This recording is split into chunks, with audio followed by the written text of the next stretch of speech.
Bem, queridos amigos, que Jesus nos abençoe com essa noite de paz, com essa noite de aproveitamento deste tempo que é de isolamento social, mas nem por isso vai ser de isolamento do projeto de desenvolvimento da nossa inteligência e da nossa sensibilidade. Então, que Jesus muito nos abençoe no aproveitamento dessa época que nós estamos vivendo. E nós temos hoje esse início do capítulo 15 do Evangelho segundo o Espiritismo, que é fora da caridade não há salvação, e antecedendo a parábola do bom samaritano, é assim: o que é preciso para ser salvo? E essa ideia de salvação ela é muito interessante, porque a ideia de salvação é assim: é alguém que vai chegar, vai fazer alguma coisa, eu não vou ter problema mais nenhum. Essa ideia que é um tanto diferente da ideia de libertação. Quando Jesus fala do conhecimento da verdade, a verdade vos libertará, porque libertação é abrir a porta e a gente caminhar. A salvação é alguém fazer. E a gente sabe que a doutrina de Jesus, a doutrina espírita, quando ela repete Jesus, é uma doutrina de estabelecimento de autonomia, que não é orgulho, mas é o espírito desenvolver seu próprio potencial. É uma doutrina de ação, né? E aí, quando começa-se, né?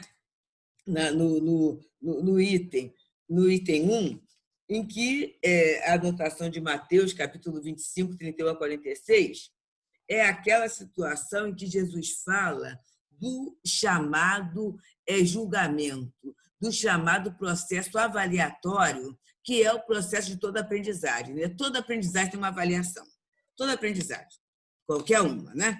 Se a gente está fazendo um curso de culinária, a avaliação vai ser preparar um prato, preparar uma refeição completa. Se a gente está fazendo um curso de artesanato, a nossa avaliação vai ser a confecção de uma peça, de uma etapa. Então, qual é a avaliação daquele que diz defender uma ideia doutrinária? Então, Jesus vai falando por parábolas, por quê, gente? A parábola ela tem uma riqueza muito grande. Primeiro, ela tem um poder plástico, né, em que cada um vai imaginar, e olha a autonomia que Jesus dá. Cada um vai imaginar do seu jeito. Quando ele fala aqui, é quando o Filho do Homem, né, vier em toda a sua majestade e sua glória, cada um vai imaginar a majestade e a glória do seu jeito. Um poderá imaginar num trono, outro poderá imaginar numa carruagem, como outros poderão imaginar essa majestade, uma glória revestida de símbolos espirituais, que poderá ser de iluminação, poderá ser de brandura, poderá ser de suavidade, poderá ser uma imagem da natureza. Cada um de nós vai construir da sua forma, no seu momento e no seu nível evolutivo. E aí ele diz dessa separação, que é alguma coisa que os teólogos vão tendo assim entre bom e mal e sobre alguma coisa irreversível, e que é uma ideia, né, que a doutrina vem eliminar, porque nós não temos essa questão de penas eternas, já que a doutrina espírita é uma doutrina evolucionista, é uma doutrina que aceita, que agasalha a ideia da lei do progresso, né? Mas ele fala que vai ser separado. E aí ele vai dizendo, né?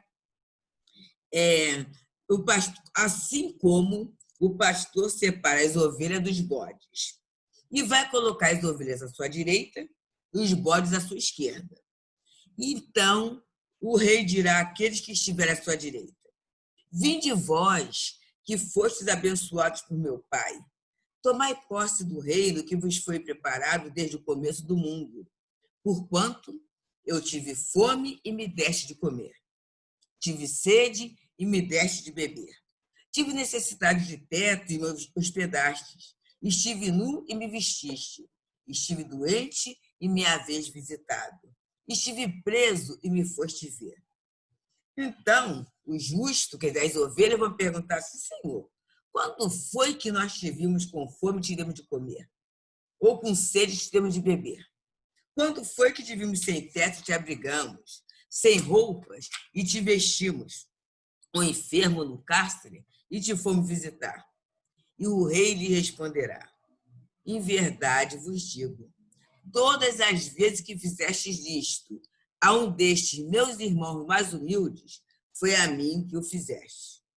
E aí ele vai dizer aqueles que estão à esquerda, aqueles que estão divorciados provisoriamente daquela alegria. Afastai-vos de mim, malditos, ide para o fogo eterno, que foi preparado para o diabo e seus anjos. Pois aí ele começa: tive fome, não me deste de comer, sede, não me deste de beber, tive necessidade de abrigo e não me agasalhaste, sem roupa não me vestiste, doente na prisão não me foste visitar. E aí eles vão dizer: mas Senhor, quando foi que nós te vimos com fome ou com sede, sem abrigo, sem roupa, doente ou na prisão, e deixamos de se assistir? E aí ele fala: em verdade vos digo, todas as vezes que deixaste de dar assistência a um desses mais humildes, foi a mim que deixaste de ajudar. E aí ele fala do suplício eterno e o justo para a vida eterna. E é muito interessante, assim, ligeiramente, já que o foco é a parábola do bom samaritano, mas a gente dá uma paradinha para pensar quando Jesus descondiciona essa ideia de seita, essa ideia do amiguinho, essa ideia divisionista, sectarista, que, na verdade, vai na posição, na contramão da ideia de Deus. Porque se Deus é nosso Pai, e é o que ele traz lindamente na oração do Pai Nosso, se Deus é nosso Pai, todos nós somos irmãos incondicionalmente. E isso, gente, se hoje ainda não é tão fácil, imaginemos no momento do judaísmo, em que eram os judeus, o povo escolhido, e o gentio e tudo o resto. Então, ele vem dizendo isso, né? E quando ele fala essa ação é para quê? Porque se for para o Senhor, fica fácil. Eu me lembro, e embora eu brinco com o jovem, né? Embora não pareça, Tia Guilda foi jovem espírita. E havia um esquete, naquele momento nosso, havia muito teatro, e aí tinha uma pecinha, que foi de Leopoldo Machado, até que adaptou, que era a visita de Jesus. Então, Jesus falou que ia visitar uma casa naquele dia. E eu lembro, né, que a gente fez a peça e tudo, e a pessoa preparou: Jesus vai vir. Então, eles prepararam um banquete, com a melhor água, com a melhor toalha, tudo muito bonito, porque Jesus viria. E aí bateu alguém pedindo comida. E a pessoa falava assim, eu até lembro que a companheira que fez a Nancy era muito expressiva, e ela falou assim: não dá para mexer na ceia de jeito nenhum, porque a ceia é para Jesus. E aí a pessoa saía lá. Daqui a pouco vinha um beber água. Não dá para beber a nossa água de jeito nenhum. Se você quiser, não dá para assim, bebe a água da biquinha aí do quintal. Porque beber essa água não pode, que está tudo preparado para Jesus. E assim as pessoas foram chegando. E foi chegando a hora. E a gente fez a ambientação com uma ceia de Natal. E aí está meia-noite. E as crianças falam assim: e aí, mamãe, papai, não vamos? Não, vamos esperar Jesus. E aí passou meia-noite, meia-noite e 5, meia-noite e 10, 1h da manhã. E aí, cadê Jesus? E eles, muito decepcionados, estavam ali. Não tiveram nem vontade de tocar na ceia. Foi quando, né, Jesus aparece, aí tem uma visão. E aí, mas Jesus, Senhor, agora? O Senhor não aproveitou, foi tudo feito com tanto carinho? Eu disse: não, mas eu vim aqui por 3 ou 4 vezes. Mas como, Senhor? Eu vim pedir a comida. Mas fui eu. E aí, naquele momento, para a nossa juventude espírita, até para a evangelização, ficou bem claro, né, a figura de Jesus através do próximo. E quem é o próximo? Que é a pergunta que o judeu, que o doutor da lei, ele faz a Jesus. O que é meu próximo? E não é quem não soubesse, porque assim, amar a Deus sobre todas as coisas e ao próximo como a si mesmo, está lá no Levítico. É o mandamento maior. A questão do amar a Deus não era problemática para eles, porque aí está mais ou menos distante, é um outro patamar, é o superior. A questão deles e nossa ainda é o próximo. Ainda é o próximo. Entender e sentir, né, e agir com qualquer um, todo como próximo, mexe com o nosso sistema de valores e até com o nosso orgulho. Por quê? Se qualquer um é o meu próximo, eu também sou qualquer um. E qualquer um no sentido dessa igualdade, né? De ter sido criado, simples e ignorante, é a mesma destinação. Qualquer um, qualquer espírito, todos têm a mesma destinação. E aí a gente tem esse segmento dessa fala, né? Que é o doutor da lei. Esse doutor da lei que fala para o tentar, né? Mestre, o que eu devo fazer para alcançar a vida eterna? Olha essa ideia de salvação, olha essa ideia de destaque, olha essa ideia de iluminação. Como é que faz? O que eu posso fazer? Porque há essa questão, né, de alguém fazer alguma coisa por mim. Ou não é para alguém fazer alguma coisa para mim. E isso, gente, é o que tem dado, assim, vamos dizer assim, um suporte para que determinadas crenças se estruturem e prevaleçam. Olha só, como é que isso rende? Porque se alguém faz alguma coisa para mim, primeiro, vale a pena eu dar tudo que eu tenho para esse alguém, que esse alguém me garante uma salvação. É o primeiro ponto. E segunda questão, eu posso viver a minha vida totalmente despreocupada, porque a salvação está garantida. E aí, parece que não, mas essa é uma atitude passiva. Quando Jesus fala de dar comida, de dar a água, da visita, do conforto, Jesus nos convoca a uma atividade. E a atividade, ela é libertadora, ela não é salvacionista. Não é salvacionista. E é isso que a doutrina ela vem trazendo para a gente, que é o esforço. É o esforço. O conteúdo pode ser disponibilizado, mas o entendimento, a aplicação, a utilização e até a avaliação é individual e intransferível. É esse movimento que a doutrina nos convoca. E aí, o doutor da lei, para o dentário, ele fala, né? E quem é o meu próximo? Senhor, o que eu faço para a salvação? Cutucou, Jesus não é uma onça, né? Ele não é uma fera, é o amor, né? Mas cutucou alguém com uma vara muito curta, né? Por quê? Observa, o doutor da lei, ele ainda estava preso à posição externa.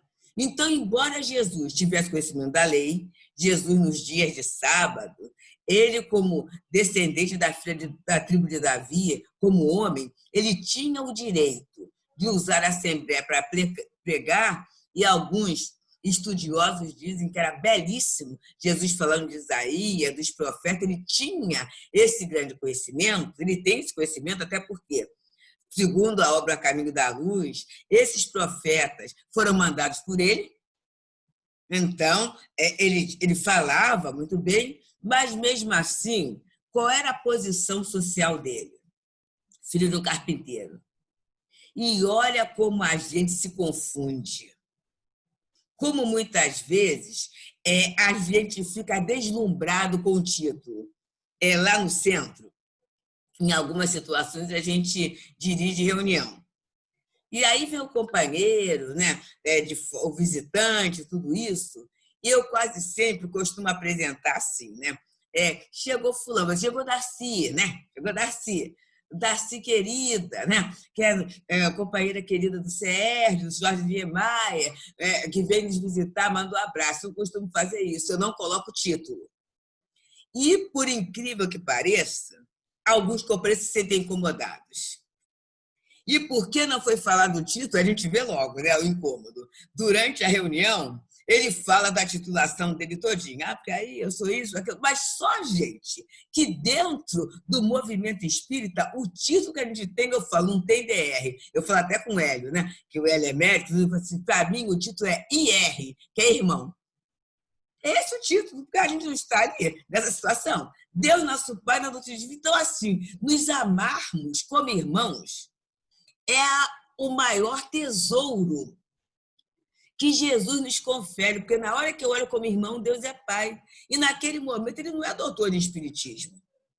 Ele é doutor no consultório, na vida acadêmica que ele tem, na sua vida comum. Ali dentro é um irmão que veio nos trazer um esclarecimento que pode vir através daquela alta personalidade na vida acadêmica, como pode vir através daquela criatura simplérrima, mas que vai trazer ilustrações, que vai trazer uma abertura, que vai trazer uma interpretação doutrinária, porque é aquela questão. Até as pedras falarão. Está em Jeremias. Nos últimos dias, diz o Senhor, vossos jovens e vossas jovens profetizarão, né? Vossos velhos terão visões. Então, todos poderão falar. Todos poderão ser um intérprete dessa verdade, que é uma verdade libertadora, mas que não é salvacionista. Mas é o doutor da lei querendo experimentar, pergunta, quem é o meu próximo? E aí Jesus aproveita para dar lição para todos nós, né? Ele fala que... Aí Jesus fala, olha que interessante, o que está escrito na lei? E o que tu lês? Porque isso é uma coisa muito interessante, está escrito. E o que tu lês, na verdade, não é o texto que está ali, não. Eu leio de acordo com o meu repertório, não é isso? A questão da interpretação de texto é muito séria. Eu lembro uma vez, gente, nós, né, que somos de uma década, da década de 60, 70, né, nessa situação assim, acostumamos a ouvir determinadas músicas por determinados intérpretes. Então, Travessia, uma canção que para nós foi consagrada por Milton Nascimento, cantando com aquela voz belíssima, muito pura, tudo isso. E um dia, estou eu na minha atividade doméstica e, de repente, eu começo a ouvir Travessia, Travessia, a letra era aquela, a linha melódica também, mas a interpretação era a Ana Carolina cantando. E aí as lágrimas vieram, porque assim, né? Quem conhece, ela dá um valor muito grande à palavra. Então, cada palavra era muito bem falada. Então, a leitura que ela fez, ela é musicista, que ela fez da letra. E a pauta musical, as próprias notas, ela teve algo individual que é a interpretação. Então, Jesus, como pedagogo, como mestre, ele queria saber qual era a leitura que aquele doutor da lei fazia do mandamento para partir daquilo que ele oferecia, Jesus dá a lição. Olha que interessante. Que é alguma coisa que às vezes a gente esquece. Eu lembro que o nosso altivo, ele passava muito essa experiência para a gente, né? Muitas vezes ele era convocado para ir a determinados centros, determinadas casas espíritas, para falar de determinado tema. E aí a pessoa, às vezes, escolhia um tema assim, ele sempre estudou muito, né? Um tema mais acadêmico, um tema mais complicado, ele falava assim, mas eu chegava lá e ele, com a mediunidade bem ostensiva, ele falava assim, aí quando eu olhava, ele falava assim, eu podia até ver aquele povo todo bem vestido e endinheirado, mas eu sentia as dores ocultas que muitas vezes ali na casa espírita não podiam ser expressas. E aí eu falava assim, eu tenho que falar sobre esse tema, mas eu tenho que botar consolação aí. Porque se eu não colocar consolação, não vai adiantar nada. E aí, a importância de se estudar, a importância de se trabalhar, ele era um instrumento para, naquele momento, trazer aquele tema, que às vezes era um tema técnico, mas com um viés consolador, E aí eu cheguei a perceber algumas vezes as pessoas assim, discretamente tirando o lencinho, sabe? E enxugando a lágrima, que é o momento que a doutrina chega. Então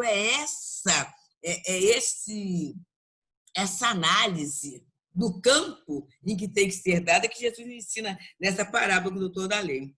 E aí o doutor da lei falou: amarás o Senhor, teu Deus, com todo o teu coração, com toda a tua alma, com todas as tuas forças, e com todo o teu espírito, e vosso próximo como a ti mesmo. E aí Jesus falou: respondeste bem, faze isto e viverás. Olha só, gente. E aí o homem queria parecer justo e falou assim: e quem é o meu próximo? Aí pronto. Olha como a gente joga alguma coisa que vem de encontro à nossa necessidade, e naquele momento ele quis embaraçar Jesus, porque ele estava preso ainda ao seu título acadêmico, à sua questão de doutor da lei. E aí Jesus conta a parábola do bom samaritano, que é muito interessante, gente. O homem que descia de Jerusalém para Jericó. E é interessantíssimo, porque Jerusalém era a cidade santa.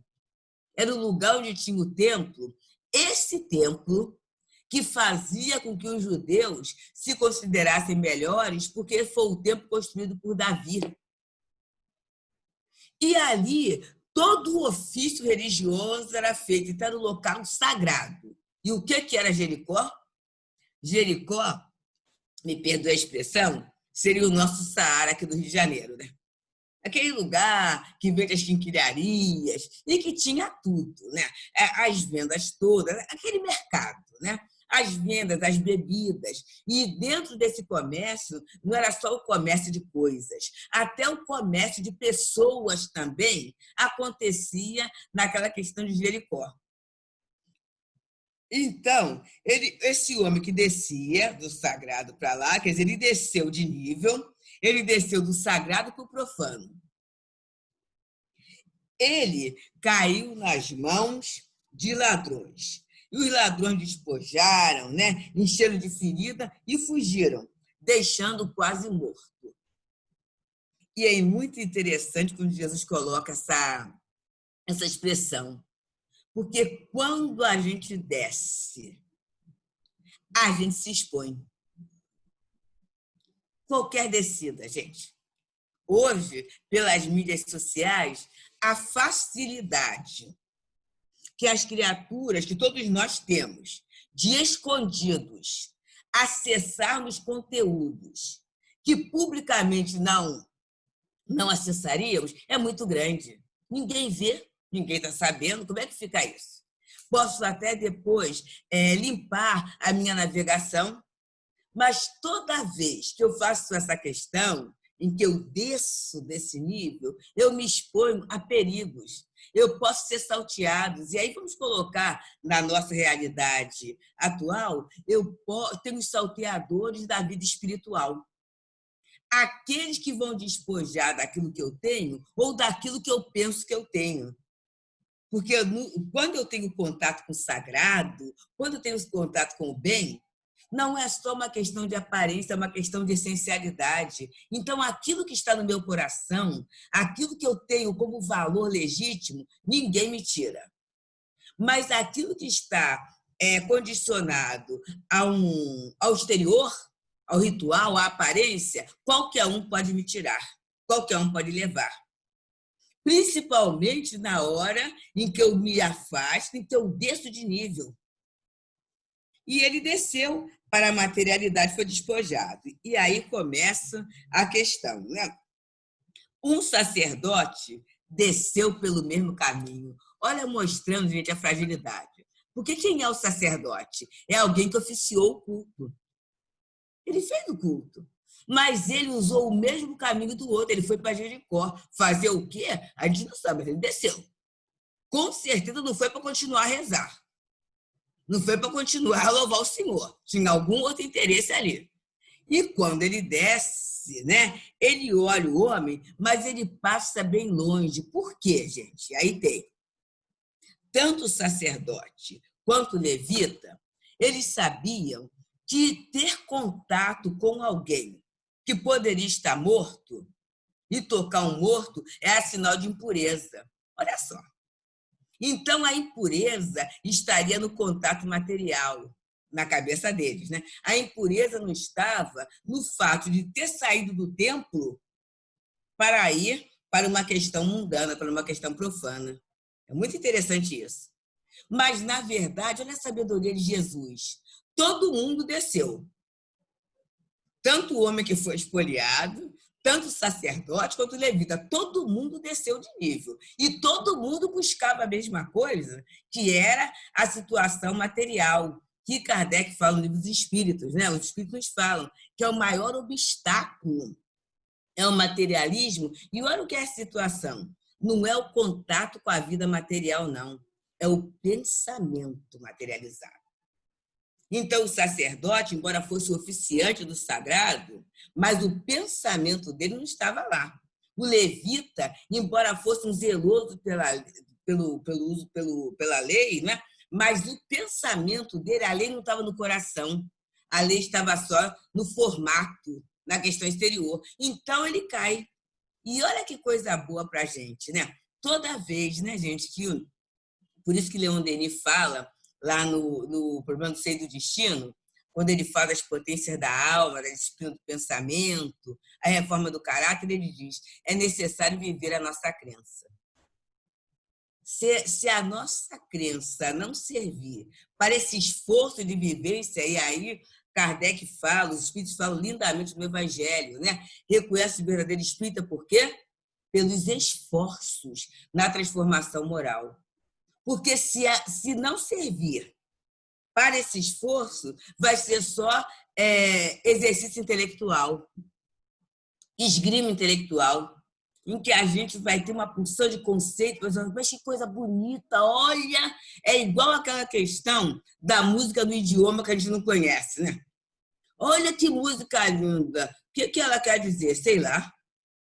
E teve um determinado momento que teve uma música que estava sendo muito cantada, e aí eu lembro que a Claudinha, uma evangelizadora lá do centro, o que ela fez? Ela trouxe para os jovens dizendo que a música era uma música muito animada, muito procurada, mas era uma incentivadora à rebelião, à revolta e até ao suicídio.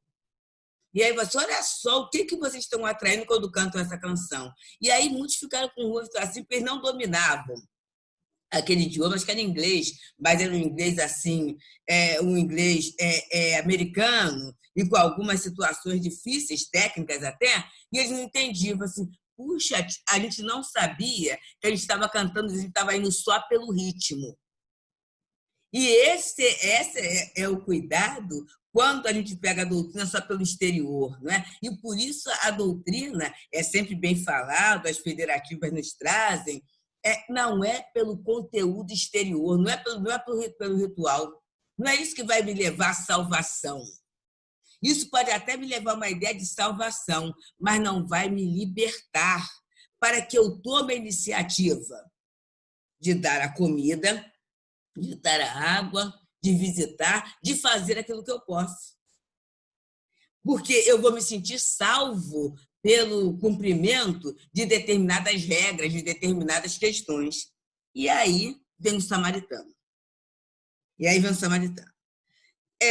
Ele vinha em viagem, olha só. Ele vinha em viagem, ele não veio do templo, interessante, né?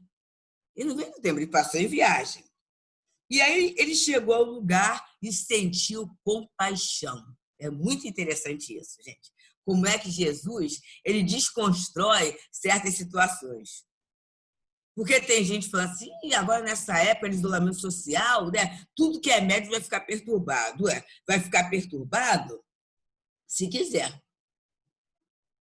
Por quê? Ele vai continuar a ser médio, ele só não vai ter aquele trabalho regular que ele tinha na casa espírita. Mas o sono físico não vale, não? Quanta tarefa pode ser feita? E o seu cuidado na leitura, o seu cuidado na prece, mas aí o espírito não vai fazer por mim. E nunca fez. E nunca fez. Mas a gente está tendo essa oportunidade de nos aderirmos a esses guias, esses espíritos muito queridos. A gente vai ter isso. eu tenho falado, e aí vocês me perdoem, é da questão particular, né? Mas num período assim, em menos de 40 dias, uma foi 14 de, de maio e a outra 2 de julho, duas tias desencarnaram, tias queridíssimas, estavam bem, desencarnaram. E como é que nesse período a gente teve assim a certeza do amparo espiritual? Até pelas tarefas que estávamos escalados. Ontem mesmo, a gente teve um curso lá no Centro de Obras Póstumas, em que o tema era, né, as questões e problemas, quando Kardec fala das expiações terrestres. E o texto do Evangelho, que sempre tem um texto que é de preparo, né, era sobre perda de pessoas amadas, mortes prematuras. Esse estudo foi marcado um ano antes. Olha só, gente. Olha como é que a gente vai perceber no amparo, né? E o movimento que a gente tem que fazer. Agora, tem esse movimento que, se eu quiser, eu posso aderir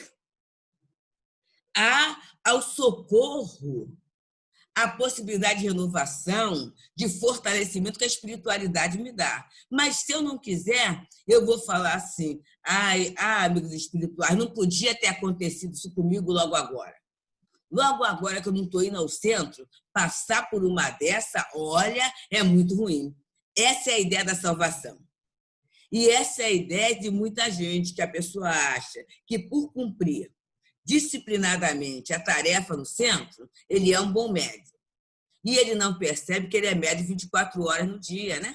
Que buscar a sintonia é uma escolha dele. E que isso não é uma obrigação, mas é uma busca da felicidade, é um ajustamento à lei de Deus, é se permitir momento de socorro, momento de libertação dos velhos hábitos das queixas, da autoinfelicitação, né? Até da autossabotagem. Então, esse samaritano, o que ele fez? Ele ajudou. E aí a gente foi aprendendo algumas coisinhas, né? Quando ele passa o azeite, primeiro ele sai do cavalo. Isso é muito interessante, né? Quer dizer, a proximidade para fazer o socorro. Ele saiu do cavalo, ele saiu de uma altura, até para mostrar que quando a gente está ajudando, a gente não é melhor que o outro, a gente está no mesmo nível. Então, ele saiu do cavalo, e aí ele passou o azeite. Era o recurso daquele momento, mas a gente sabe que o azeite, o que ele vai fazer? Ele vai hidratar. Ele vai dar uma aliviada naquele ferimento. Ele vai também permitir, né? E o pessoal que trabalha com a medicina natural sabe que esses óleos, né? Eles têm um efeito cicatrizante e até anestesiam tanto a dor. E ele deu vinho, ele usou o vinho, porque o vinho é para quê? Quando a criatura toma, tem um efeito estimulante também para quem estava caído. Ele oferece isso. E a partir daí ele coloca no seu cavalo. Eu achei legal, né? Que ele não chamou o outro cavalo, tinha passando algumas pessoas ali. Ele colocou no seu cavalo e leva para a hospedaria. Olha que interessante. E deixa lá. E aí a gente já começa a ver um pouquinho o perfil desse samaritano. Ele é essa criatura ativa. Ele não é reativo, né? Ele é proativo. Que ele faz aquilo que ele pode com o recurso que ele tem. E leva e deixa lá. E é interessante que quando ele dá os 2 denários, a gente foi ver que isso aí equivale a uma diária de serviço. Então, era o pagamento, era uma diária mesmo, né? Então, ele deixa os 2 denários. E ele sai e fala assim, olha, quando eu passar, se a despesa extrapolar, pode deixar, coloca na minha conta. Então, isso é sinal que ele tinha credibilidade e que ele estava acostumado a fazer o bem, embora fosse um samaritano, que tinha grande briga, porque o samaritano ele não podia entrar no templo, ele não fazia parte daquela equipe, ele não podia entrar no templo.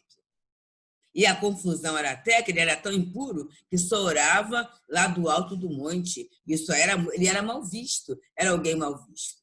Então ele não veio do templo, ele não participou de nenhum ofício religioso, ele estava de passagem, ele socorreu, deixou a criatura na hospedaria e continuou. E olha a questão também do desapego. Porque, às vezes, gente, essa questão de ajudar, a gente quer ajudar exatamente do nosso jeito e quer que seja assim. Aqui no Teresa d'Ávila, a nossa atividade é com o morador de rua, porque a gente está numa vila, né? Então até o serviço social é assim. Tem mais a questão de cesta básica, tudo isso. É para o Núcleo Espírita Pedro e Paula, uma casa da Praça Seca, né? E a gente vai para o morador de rua porque é numa vila, é na nossa casa. A gente não pode abrir para essa grande circulação, né? E aí é um aprendizado muito grande. Por quê? Vamos levar roupa? Vamos. E aí você vê aquela pessoa que está lá no frio. E aí você fala assim, olha só, primeiro a gente aprendeu uma coisa, porque alguém tinha falado assim, olha a nossa forma, vamos fazer o kit. A gente faz o kit e entrega o kit. Aí uma companheira fala assim, ué, mas o outro é obrigado a querer a receber o que ele não quer? E aí alguém fala assim, ué, mas ele não tem nada, ele deve receber. Olha como é que a gente é, olha como é que a nossa cabeça ainda é a do levita. Para quem não tem nada, o que é o que ele quer. A pessoa, não, mas você gosta de receber o que não quer? E a gente passou a fazer com que a pessoa escolhesse. E a experiência é muito interessante. Quando a gente fala assim, mas fica com mais de um. Se é um casaco, né? Fica com mais. E a pessoa fala assim, não, mas eu quero um. Deixa o outro para quem está lá na frente. E aí, certa feita, quando alguém quis insistir muito, eu disse, olha só, eu não tenho guarda-roupa como vocês, não. Não adianta deixar mais de um. Então, observa, é fazer aquilo que é possível que o outro permite e precise fazer naquele momento. É isso. Eu não preciso fazer tudo, e o tudo não é o que está na minha cabeça. Então, quando fala compaixão, esse quer dizer compartilhamento, proximidade. Eu tenho que me aproximar para ver a necessidade. E quando eu me aproximo para ver a necessidade, eu vou ter que despender o quê? Tempo. Eu vou ter que, muitas vezes, desviar um tanto o meu roteiro. Eu vou ter que ouvir. Eu vou ter que observar o que eu tenho, o que eu posso. E colocar o recurso para outro. Quando caiu, ele pode fazer o quê? Passar o azeite, oferecer o vinho, colocar no cavalo. Mas, a partir daí, ele teve que entregar na hospedaria para continuar a ser feito serviço. E a parábola não fala em mais alguma coisa que ele tenha feito, parou por aí. Quando a nossa Joana de Ângeles, né, e o próprio André Luiz fala do serviço sem apego, é essa a posição. O cuidado não é apego. O cuidado é fazer o melhor dentro daquilo que eu tenho e dentro daquilo que o outro permite que se faça. E aí ele vem colocando que é a caridade e a humildade. Não é? É isso, gente. A caridade como esse movimento de amor. Mas se a gente não tiver a humildade, a gente vai achar que é do nosso jeito.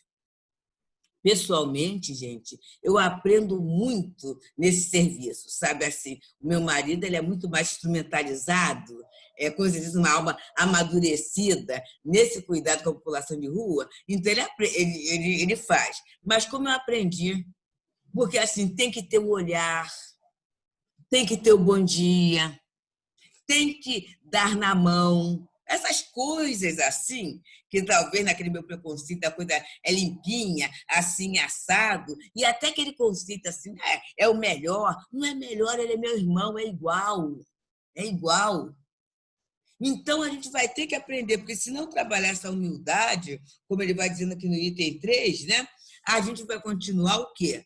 No egoísmo, no orgulho, que é a posição do sacerdote do levita. Eu não posso me contaminar com o outro. Se eu não posso me contaminar com o outro não é meu irmão. Mas aí tem a colocação. Se o outro não é meu irmão, Deus não é meu pai. Quer dizer, eu não estou lendo. Como é que tu lês? Eu não estou lendo Deus como meu pai no momento que eu discrimino meu irmão. No momento em que eu tenho uma atitude vamos dizer assim, sectária. E aí ele fala, né? Fazer o bem sem ostentação. Julgai primeiro a vós, antes de julgar os outros. Porque, na verdade, quando o doutor da lei vê aquele homem caído, né? Ele olha assim como alguém inferior. Mas ele não lembra, e olha a parábola, que ele também está descendo. Aquele homem está tão caído como ele. Só que ele está caído na posição material, se mantendo. Mas quando ele chegar lá em Jericó, a posição dele vai ser de homem comum, não vai ser de um doutor da lei, não. Porque ele vai buscar as coisas que aquelas criaturas consideradas pecadoras, perdidas, pervertidas, estão buscando. A busca é a mesma, é a busca pela materialidade. E aí, gente, eu acho que a gente tem muitos elementos, né, para a nossa meditação, para a nossa visão ativa da doutrina, não é? Quando Paulo de Tarso fala que ele pode falar a língua dos homens e dos anjos, mas se não tiver caridade, nada vai se aproveitar, ele vai desconstruindo todo esse nosso conceito de salvação, todo esse nosso conceito de superioridade a partir da capa. Emmanuel tem uma lição que ele fala o seguinte, né? É que a gente não se impressione com a embalagem, né? Que a gente procure a essência. É essa essência que a doutrina está levando para nós. Nesse momento de pandemia, de isolamento social, a gente está vendo essa grande igualdade. É para todo mundo. E está vendo uma coisa muito engraçada, eu estou achando engraçada para mim, né, gente? Porque, assim, eu estou na idade, pessoal, olha o grande risco. Olha o grande risco pela idade e tudo isso. Quando a tia, né, uma das tias, teve 34 dias na UTI. E eu saía todo dia para vê-la, as pessoas, mas você não pode ir, vamos um dia sim, um dia não, porque tem um risco tudo isso. Mas olha só, gente, eu estou cumprindo um dever filial. Elas não têm filhos, são solteiras, a gente chama até de tia-mãe. Então, eu estou cumprindo uma tarefa de amor, né? Uma tarefa de sentimento, que está dentro da lei de Deus. Eu só vou, não estou, vamos dizer assim, afrontando nenhuma autoridade sanitária. Não estou indo para passear, para nada disso. É cumprimento de um dever. Então, eu tenho certeza que eu só vou me contaminar se tiver cabimento na lei de Deus. A gente vai aprendendo isso, não é? Então, é esse movimento de ajuste à lei de Deus que vai responder essa questão. O que precisa o espírito para ser salvo? E Jesus fala na ação. É essa ação no bem que é a nossa garantia. É essa ação no bem que é a nossa segurança. E precisa ser grandes coisas? Não, é um pouquinho. E aí eu sei que a hora já chegou e a gente lembra de Casimiro Cunha, dá tempo ainda, gente, de falar uma boa ação por dia? Casimiro Cunha fala isso porque a gente às vezes pensa no grande projeto, mas o grande projeto samaritano foi parar e fazer o que ele podia. E Casimiro Cunha fala assim para a gente: levanta cedo da cama, irradiando alegria. Repete: devo fazer uma boa ação por dia. Tolera qualquer pessoa que te fere com a ironia e já estarás fazendo uma boa ação por dia. Dialoga com o idoso de vida triste e vazia. A bondade já está assim, uma boa ação por dia. Dá um banho no doente que no leito clava espia. Não precisa fazer muito, uma boa ação por dia. Dá que seja um cobertor ao pedinte noite fria. Agasalhar é fazer uma boa ação por dia. Habitua-te a doar pão, roupa, leite, água fria. Não te empobreces fazendo uma boa ação por dia. Agora vem o desafio, hein? Compreende os teus parentes. Vive, pois, em harmonia, decreta silêncio e faze uma boa ação por dia. Quem, pois, chegou ao posto de anjo e muita luz irradia, se angelizou porque fez uma boa ação por dia. É isso, gente. É essa pequenina boa ação por dia que vai fazer de cada um de nós um samaritano. E é esse samaritano que Jesus coloca como exemplo, né? Que nos trará a libertação do orgulho, do egoísmo, da vaidade, do mal que ainda existe em nós. Muito obrigada pela oportunidade, pelo carinho. Que Jesus nos abençoe e nos abrace.